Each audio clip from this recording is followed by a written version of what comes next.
బక్రీద్ సందర్భంగా పశువుల అక్రమ రవాణాను అరికట్టేందుకు జిల్లాలో ఏర్పాటు చేసిన చెక్పోస్టుల వద్ద పటిష్టమైన భద్రత నిఘా అవసరమని జిల్లా పశువైద్య శాఖ అధికారి డాక్టర్ జీవీ రమేష్ తెలిపారు. బక్రీద్ పండుగ నేపథ్యంలో జిల్లాలోని 6 చెక్పోస్టుల వద్ద పోలీసు పశువైద్య సిబ్బందిని 24 గంటల పాటు విధుల్లో నియమించినట్లు ఆయన పేర్కొన్నారు.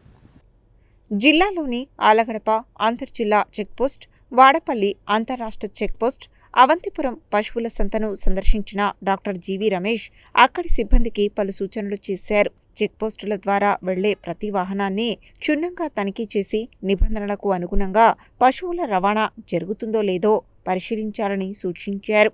సరైన పశువైద్య ధృవీకరణ పత్రాలు ఉన్న వాహనాలకు మాత్రమే అనుమతి ఇవ్వాలని ఆదేశించారు.